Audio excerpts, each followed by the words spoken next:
Hello ಎಲ್ರಿಗೂ, ನಾನು ನಿಮ್ಮ ಸೋನು. ಇವತ್ತು ನಮ್ಮ ಮನೇಲಿ ಏನು ಸ್ಪೆಷಲ್ ಅಂತ ಹೇಳಿದ್ರೆ ಮೆಂತ್ಯ ಬಿರಿಯಾನಿ ಮಾಡ್ತಾ ಇದ್ದೀನಿ. ಅದಕ್ಕೆ ಏನೇನು ಬೇಕು ಅಂತ ಹೇಳಿದ್ರೆ, ಏನೇನು ಸಾಮಾನು ಬೇಕು ಅಂತ ಹೇಳಿದ್ರೆ ಎಲ್ಲದು ಇಲ್ಲಿದೆ. ಏನೇನಪ್ಪ ಅಂದರೆ, ಮೊದಲನೇದಾಗಿ 3 ಕಟ್ಟು ಎಲ್ಲ ಥರ ಸೊಪ್ಪು, ಅಂದರೆ ಮೆಂತ್ಯ ಸೊಪ್ಪು, ಪುದೀನ ಸೊಪ್ಪು, ಕೊತ್ತಂಬರಿ ಸೊಪ್ಪು ಬೇಕು. ಇದನ್ನೆಲ್ಲದನ್ನು ನಾನು ತೊಳೆದು ನೀಟಾಗಿ ಕಟ್ ಮಾಡ್ಕೊಂಡು ಇಟ್ಕೊಂಡಿದ್ದೀನಿ. ನೆಕ್ಸ್ಟು ಹಸಿಮೆಣಸಿನ್ಕಾಯಿ 5, ಅದನ್ನು ಮಧ್ಯದಲ್ಲಿ ಸೀಳಿದ್ದೀನಿ. ಓಕೆ, ಯಾಕಂದರೆ ಖಾರ ಇದೆ ಅಂತ ಹೇಳಿ 2 ಕಟ್ ಮಾಡಿದ್ದೀನಿ ಒಂದರಲ್ಲಿ. ಮತ್ತು ಪುದೀನ, 1 ನಿಂಬೆಹಣ್ಣು, ಅರಿಶಿನ ಪುಡಿ, ಲವಂಗ ಒಂದು 5-6, ಮತ್ತು ಚಕ್ಕೆ ಪೀಸು, ಅಕ್ಕಿ 2 ಲೋಟ ತೊಳೆದಿದ್ದೀನಿ. ಇದನ್ನು ನೆನೆಸ್ಬೇಕು. ನೆನೆಸಿ ನೀವು ಒಂದು 10-20 ನಿಮಿಷ ಬಿಟ್ಟರೆ ಚೆನ್ನಾಗಿ ಅರಳತ್ತೆ ಅಕ್ಕಿ ಅಂತೇಳಿ ನಾನು ತೊಳೆದು ಈಗ ಆಲ್ರೆಡಿ ಇಟ್ಟಿದ್ದೀನಿ. 1 ಟೊಮೊಟೊ, ಶುಂಠಿ ಬೆಳ್ಳುಳ್ಳಿ ಪೇಸ್ಟು, ಮತ್ತು ಇದೇನು ಈರುಳ್ಳಿನ ಕಟ್ ಮಾಡಿ ಹೆಚ್ಚಿದ್ದೀನಿ ತೊಳೆದು. ಮತ್ತು ಗರಂ ಮಸಾಲ, ಕಲ್ಲುಪ್ಪು ತೊಗೊಂಡಿದ್ದೀನಿ ನಾನು, ಯಾಕೆಂದರೆ ಎಲ್ಲ ಅಡುಗೆಗೂ ಕಲ್ಲುಪ್ಪು ಹಾಕಿದ್ರೆ ರುಚಿ ಅಂತ ಹೇಳ್ತಾರೆ. ಹಂಗೆ ಕಲ್ಲುಪ್ಪು ತೊಗೊಂಡಿದ್ದೀನಿ. ಮತ್ತು ಅರ್ಧ kg ಚಿಕನ್ನು, ಇದರಲ್ಲಿ ಬೋನು ಇದೆ ಮತ್ತು ಸ್ಕಿನ್ನು ಇದೆ. ಮಿಕ್ಸಿರೋಂಥ ಚಿಕನ್ನ ತೊಳೆದು ಇಟ್ಟಿದ್ದೀನಿ. ಓಕೆನಾ, ಬನ್ನಿ ಮತ್ತೆ ಹೆಂಗೆ ಮಾಡೋದು ನೋಡೋಣ. ಒಂದು ಕುಕ್ಕರ್ ಇಟ್ಟಿದ್ದೀನಿ. ಅದಕ್ಕೆ 1 ಕಪ್ಪಷ್ಟು ನಾನು ಎಣ್ಣೆ ಹಾಕ್ತಾಯಿದ್ದೀನಿ. ಆಯಿತಾ, ಎಣ್ಣೆ ಚೆನ್ನಾಗಿ ಬಿಸಿ ಆಗಬೇಕು. ಎಣ್ಣೆ ಚೆನ್ನಾಗಿ ಬಿಸಿ ಆಗ್ಬೇಕಕ್ಕ. ಈಗ ಎಣ್ಣೆ ಬಿಸಿ ಆಗಿದೆ. ಚಕ್ಕೆ ಹಾಕ್ತಾಯಿದ್ದೀನಿ, ಮತ್ತು ಲವಂಗನೂ ಹಾಕ್ತಾಯಿದ್ದೀನಿ. ಕಟ್ ಮಾಡ್ಕೊಂಡಿದ್ದ ಈರುಳ್ಳಿ ಏನಿದೆ ಅದನ್ನು ಹಾಕ್ತಾಯಿದ್ದೀನಿ.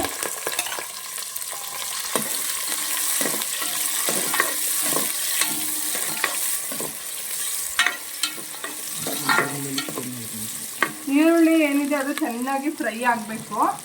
ಆಯಿತಾ, ಒಂದು 10 ನಿಮಿಷ ಆದರೂ ಫ್ರೈ ಆಗಬೇಕು. ಅಂದರೆ ಅದ್ರ ಹಸಿ ವಾಸನೆಲ್ಲ ಹೋಗಬೇಕು. ಚೆನ್ನಾಗಿ ಈರುಳ್ಳಿ ಎಲ್ಲ ಫ್ರೈ ಆಗಿ ಅದ್ರದ್ದು ಹಸಿ ವಾಸನೆಲ್ಲ ಹೋಗೋ ತನಕ ಚೆನ್ನಾಗಿ ಫ್ರೈ ಮಾಡ್ಕೋಬೇಕು. ಓಕೆನಾ. ಜಾರಿಗೆ ಇದು 3 ಸೊಪ್ಪುಗಳನ್ನೇನು ನಾನೇನು ತೊಳೆದಿದ್ದೀನಿ ಅದನ್ನು ನೀಟಾಗಿ, ಏನು 3 ಸೊಪ್ಪು, ಮೆಂತ್ಯ ಸೊಪ್ಪು, ಪುದೀನ ಸೊಪ್ಪು, ಕರ್ಬೇವಿನ ಸೊಪ್ಪೆಲ್ಲ ಏನಿದೆ ಅದನ್ನು ನೀಟಾಗಿ ನಾವು ರುಬ್ಕೊಂಬರಬೇಕು. ಪೇಸ್ಟ್ ಥರ ರುಬ್ಬಿ ಬರಬೇಕು. ರುಬ್ಕೊಂಬರ್ತೀನಿ ನೋಡಿ. ಈಗ ಈರುಳ್ಳಿ ಎಲ್ಲ ಕೆಂಪಗಾಗಿದೆ. ಇದ್ರ ಜೊತೆಗೆ ಅದಾದಮೇಲೆ ನಾನು ಏನು ಮಾಡ್ತಾಯಿದ್ದೀನಿ, ಈ ಹಸಿಮೆಣ್ಸಿನ್ಕಾಯಿನ ಹಾಕ್ತಾಯಿದ್ದೀನಿ. ಓಕೆನಾ. ಹಸಿಮೆಣ್ಸಿನ್ಕಾಯಿನ ಒಂದು 2 ನಿಮಿಷ ಹಸಿ ವಾಸನೆ ಹೋಗೋ ತನಕ ನೀಟಾಗಿ ಕೈ ಆಡಿಸ್ಕೋಬೇಕು. ಚೆನ್ನಾಗಿ ಕೈ ಆಡಿಸ್ಕೋಬೇಕು. ಆಮೇಲೆ ಸ್ವಲ್ಪ ಒಂದೇ 1 ಕಟ್ಟಷ್ಟು ಸ್ವಲ್ಪ ಪುದೀನನ, 1 ಇಡಿಯಷ್ಟು ಏನು ಮಾಡ್ತಿದ್ದೀನಿ ಹಂಗೆ ಹಾಕ್ತಾಯಿದ್ದೀನಿ. ಪುದೀನ ಹಾಕಿದ್ರೆ ಇನ್ನೂ ಚೆನ್ನಾಗಿ ಗಮ್ಮಂತ ಸ್ಮೆಲ್ ಬರುತ್ತೆ. ನೀವು ನೋಡಿ ಹಾಕ್ಬೇಕಾದ್ರೆ ಅದು ಸ್ಮೆಲ್ ಹೆಂಗಿರುತ್ತೆ ಅಂತೇಳಿ.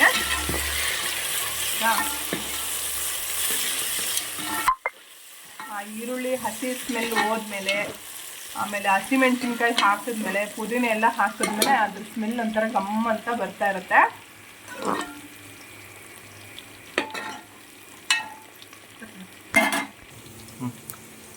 ಇದು ಶುಂಠಿ ಬೆಳ್ಳುಳ್ಳಿ ಪೇಸ್ಟು ಮನೆಯಲ್ಲೇ ಮಾಡ್ಕೊಂಡಿರೋದು. ನಾನು ಚೆನ್ನಾಗಿ ತೊಳೆದು ಶುಂಠಿದು ಎಲ್ಲ ಚೆನ್ನಾಗೆಲ್ಲ ತೊಳೆದು, ಶುಂಠಿನ ಕೆರೆದು ತೊಳೆದು, ಬೆಳ್ಳುಳ್ಳಿನ ಸಿಪ್ಪೆಲ್ಲ ಬಿಡಿಸಿ ಮಿಕ್ಸಿ ಮಾಡ್ಕೊಂಡಿರೋದು. ಇದನ್ನು 1 ಸ್ಪೂನ್ ಹಾಕ್ತಾಯಿದ್ದೀನಿ. ಯಾಕಂದರೆ ಅರ್ಧ kg ಮಾಡೋದ್ರಿಂದ ಇದು ದೊಡ್ಡ ಸ್ಪೂನು, ಇದರಲ್ಲಿ ಸಾಕು. ಟೀ ಸ್ಪೂನ್ ನೋಡಿ ಈ ಗಾತ್ರದಿದೆ ಇದು. ಅದಾದಮೇಲೆ ಅದನ್ನು ನೀಟಾಗಿ ಹಸಿ ವಾಸನೆ ಹೋಗೋ ತನಕ, ಸ್ಮೆಲ್ಲೆಲ್ಲ ಗೊತ್ತಾಗುತ್ತೆ ಬಿರಿಯಾನಿ ಇದು ಹೆಂಗಿರುತ್ತೆ ಅಂತೇಳಿ. ಸ್ಪೆಷಲ್ಲಾಗಿ ಮಾಡೋದಿದೆ ಬಿರಿಯಾನಿ. ನಾನು ಇದೆಲ್ಲ ಮಾಡ್ಕೊಂಡು ತಿಂದು ನೋಡಿ ಟೇಸ್ಟ್ ಹೆಂಗಿರುತ್ತೆ ಅಂತೇಳಿ. ಆಯಿತಾ.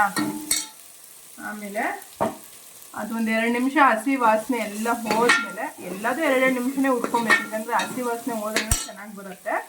ಆಮೇಲೆ ಚಿಕನ್ ಹಾಕ್ತಾಯಿದ್ದೀನಿ ನೋಡ್ರಿ. ಅರ್ಧ kg ಅಷ್ಟು ಚಿಕನ್ ಇದು.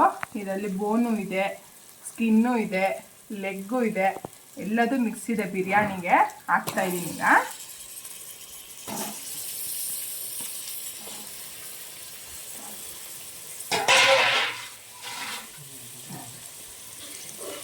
ನೀಟಾಗಿ ಇದನ್ನು ಫ್ರೈ ಆಡಿಸ್ಕೋಬೇಕು.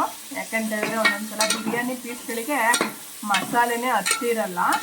ಸೊ ಹಂಗಾಗಿ ಈ ಶುಂಠಿ ಬೆಳ್ಳುಳ್ಳಿಯಲ್ಲಿ ನೀಟಾಗಿ ನಾವು ಫ್ರೈ ಮಾಡಿಕೊಂಡ್ರೆ ಬಿರಿಯಾನಿಲಿರೋ ಪೀಸಿಂದು ಮಸಾಲೆ ಎಲ್ಲ ಚೆನ್ನಾಗಿ ಹತ್ತಿರುತ್ತೆ. ಆಮೇಲೆ ಏನು ಮಾಡ್ತಿದ್ದೀನಿ, ಒಂದು ಉಪ್ಪನ್ನು ಹಾಕ್ತಾಯಿದ್ದೀನಿ. ನಿಮ್ಗೆ ರುಚಿಗೆ ಎಷ್ಟು ಬೇಕೋ ಅಷ್ಟು ತಕ್ಕೊಂಡು ನೋಡ್ಕೊಂಡು ಹಾಕ್ಕೋಬೋದು. ನಾನು ಅಷ್ಟೇ ಮೆಜರ್ಮೆಂಟಲ್ಲೇ ಹಾಕ್ತಾಯಿದ್ದೀನಿ, ಕೈಯಲ್ಲಿನೇ ಹಾಕ್ತಾಯಿದ್ದೀನಿ. ನೀಟಾಗಿ ಕ್ಲೀನಾಗಿ ಮಾಡ್ಕೋಬೇಕು, ಕೈ ಆಡಿಸ್ಕೋಬೇಕು ಆಯಿತಾ. ಆಮೇಲೆ ಅರಿಶಿನ ಪುಡಿ ಏನು ತೊಗೊಂಡಿದ್ನಲ್ಲ ಅದನ್ನು ಹಾಕ್ತಾಯಿದ್ದೀನಿ ನೋಡಿ, ಸ್ವಲ್ಪ ಅಷ್ಟೇ. ಯಾಕಂದರೆ ಇದಕ್ಕೆ ಅರಿಶಿನ ಪುಡಿ ಚಿಕನ್ದು ಸ್ಮೆಲ್ ಹೋಗೋಕ್ಕೆ ಅಂತ ಹಾಕೋದು. ಇದಕ್ಕೆ ಅರಿಶಿನ ಪುಡಿ ಏನು ಕಲರಲ್ಲಿ ಕಾಣಲ್ಲ, ಆದರೂ ಹಾಕ್ತಾಯಿದ್ದೀನಿ ನಾನು ಸ್ವಲ್ಪ ಚಿಕನಿಗೆ.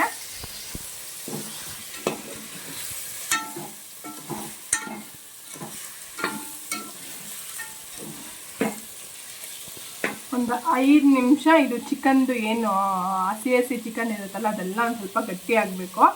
ಅಲ್ಲಿ ತನಕ ಇದೊಂದು ಚೂರು ಬಾಯಿ ಮುಚ್ಚಿಬಿಟ್ಟು ಒಂದು 5 ನಿಮಿಷ ಬಿಡೋಣ ಆಯಿತಾ. ಚಿಕನ್ನು ಚೆನ್ನಾಗಿ ಒಂದು 5 ನಿಮಿಷ ಚೆನ್ನಾಗಿ, ಅಂದರೆ ಅದೇನು ಹಸಿ ಹಂಗೆ ಇರುತ್ತೆ, ಒಂದು 5 ನಿಮಿಷ ಬೇಯಿಸಿದ್ರೆ ಎಲ್ಲ ಸ್ವಲ್ಪ ದುಂಡುಗಾಗತ್ತೆ ಅಂತ ಹೇಳ್ತಾರೆ ನಮ್ಮನೆಲ್ಲ. ಆ ಥರ ಆಗಿದೆ. ಅದಕ್ಕೆ ನಾನು ಈಗ ಇದನ್ನು ಏನು ಮಾಡ್ತಿದ್ದೀನಿ, ರುಬ್ಕೊಂಬಂದಿದ್ದೀನಲ್ಲ 3 ಸೊಪ್ಪು, ಪುದೀನ ಸೊಪ್ಪು, ಕೊತ್ತಂಬರಿ ಸೊಪ್ಪು ಮತ್ತು ಏನದು ಮೇಯ್ನಾಗಿ ನಮ್ಮದೇನು ಮೆಂತ್ಯ ಬಿರಿಯಾನಿ, ಅದನ್ನು ಹಾಕಿ ನಾನು 3 ಸೊಪ್ಪನ್ನು ರುಬ್ಬಿದ್ದೀನಿ. ಈ ಥರ ಪೇಸ್ಟ್ ಥರ ರುಬ್ಬಿದ್ದೀನಿ. ನುಣ್ಣಗೂ ರುಬ್ಬೋದು, ಇಲ್ಲಾಂದರೆ ಹರಿಬರಿ, ಅಂದರೆ ಫುಲ್ ಹರಿಬರಿ ಅಲ್ಲ, ಮೀಡಿಯಮ್ ಮುಕ್ಕಾಲಷ್ಟು ಹರಿಬರಿ ಹಂಗೆ ನೀವು ರುಬ್ಬಬೇಕು. ಅದನ್ನು ನೋಡ್ರಿ ಈಗ ಚಿಕನಿಗೆ ಹಾಕ್ತಾಯಿದ್ದೀನಿ ನಾನು ಆಯಿತಾ. ಚೆನ್ನಾಗಿದ್ದೀನಿ, ಒಂದು ಸ್ವಲ್ಪ ಕೈ ಆಡಿಸ್ಕೊಳ್ಳೋಣ.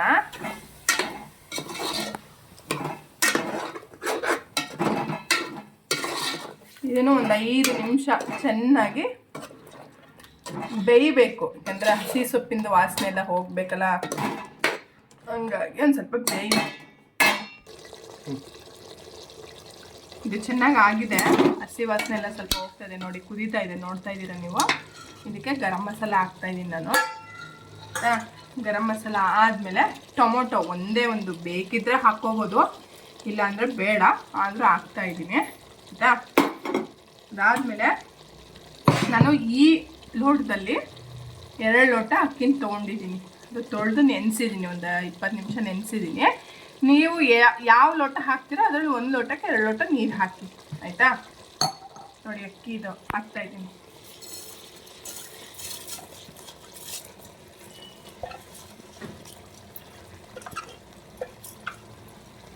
ಚೆನ್ನಾಗಿ ಒಂದ್ಸಲ ಕೈ ಆಡಿಸ್ಕೊಂಡ್ಬಿಡೋಣ. ನಿಮಗೆ ಆ ವಾಸನೆಲ್ಲೇ ಗೊತ್ತಾಗುತ್ತೆ ಹೆಂಗಿದೆ ಬಿರಿಯಾನಿ ಅಂತ. ಓಕೆನಾ, ಉಪ್ಪು ಹಾಕ್ತಾಯಿದ್ದೀನಿ, ಒಂದು ಸ್ಪೂನಷ್ಟು ಹಾಕಿದ್ದೀನಿ. ಆವಾಗಲೇ ಒಂದು ಸ್ವಲ್ಪ ಹಾಕಿದ್ದೆ, ಈಗ ನನಗೆ ರುಚಿಗೆ ಎಷ್ಟು ಬೇಕಷ್ಟು ನೋಡಿ ಹಾಕ್ತಾಯಿದ್ದೀನಿ. ಓಕೆನಾ, ನೀವು ನೋಡಿ ಹಾಕ್ಕೊಳ್ಳಿ ಎಷ್ಟು ಬೇಕಷ್ಟು ಅಂತೇಳಿ. ನೋಡಿ ಈ ಲೋಟದಲ್ಲಿ ನಾನು 4 ಲೋಟ ನೀರು ಹಾಕಿದ್ದೀನಿ. 2 ಲೋಟ ಅಕ್ಕಿಗೆ ಒಂದು ಅರ್ಧ ನಿಂಬೆಹಣ್ಣು ಹೋಳನ್ನ ಹಾಕ್ತಾಯಿದ್ದೀನಿ, ಯಾಕಂದರೆ ಟೊಮೊಟೊ ಹಾಕಿದ್ದೀವಲ್ಲ ಸಾಕು. ಟೇಸ್ಟ್ ನೋಡ್ಕೊಂಡು ಹಾಕಿ ಓಕೆನಾ. ಹೆಂಗಾಗಿದೆ ನೋಡಿ, ಟೇಸ್ಟ್ ನೋಡಿ. ಈಗ ನಾನು ಲಿಡ್ನ ಮುಚ್ತಾ ಇದ್ದೀನಿ.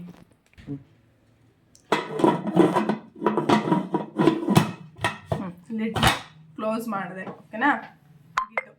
ಆಮೇಲೆ ಇದು ಅಂತ ಉಷಲ್ ಬರುತ್ತೆ, ಆವಾಗ ಸಿಮ್ ಮಾಡಿ 10 ನಿಮಿಷಕ್ಕೆ ನಾನು ಲೋಟ ದಬ ಹಾಕ್ತೀನಿ. ನಿಮಗೆ ನೀವು ಬೇಕಿದ್ರೆ 1 ಉಷಲ್ ಓಡಿಸ್ಕೊಳ್ಳಿ, ಇಲ್ಲಾಂದರೆ ಈ ಥರ ಮಾಡಿ.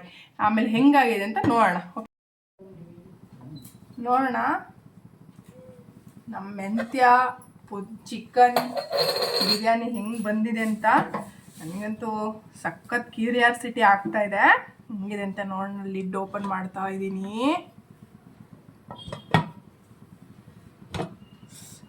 ನೋಡಿ ಏನು ಸಖತ್ತಾಗಿ ಬಂದಿದೆ ಅಂತ. ಸ್ಮೆಲ್ಲಲ್ಲಂತೂ ನನಗೆ ಇವಾಗಲೇ ಹೊಟ್ಟೆ ಶೀತ ಇದೆ. ನೋಡಿ ಏನು ಸಖತ್ತಾಗಿದೆ ನೋಡಿ. ನೆನೆ ಹಾಕಿರೋದಕ್ಕೆ ಅಕ್ಕಿ 1/4 ಗಂಟೆ ನೆನೆ ಹಾಕಿರೋದಕ್ಕೆ ನೋಡಿ ಇಷ್ಟು ಉದುರಾಗಿದೆ ನೋಡಿ. ಒಳ್ಳೆ ಇದ್ರ ಥರ ನಿಮಗೆ ಯಾವ ಹೋಟ್ಲಲ್ಲೂ ಸಿಗಲ್ಲ ಈ ಥರ ಬಿರಿಯಾನಿ. ಒಂದ್ಸಲ ತಿಂದು ನನಗೆ ಕಮೆಂಟ್ ಸೆಕ್ಷನಲ್ಲಿ ನೀವು ಕಮೆಂಟ್ ಹಾಕಿ ನಂಗೆ ತೋರಿಸ್ಬೇಕು, ಹೇಳಬೇಕು. ನೀವು ತೋರಿಸೋದಲ್ಲ ಸರಿ, ಹೇಳಬೇಕು ಹಿಂಗಾಗಿದೆ ಅಂತ. ನೋಡಿ ಸ್ಮೆಲ್ಲಂತೂ ಸಖತ್ತಾಗಿ ಬರ್ತಾಯಿದೆ. ನಾನಂತೂ ಇವಾಗ ಕುತ್ಕೊಂಡು ಒಂದು ತಟ್ಟೆ ತಿನ್ಕೊಂಡ್ಬರ್ತೀನಿ.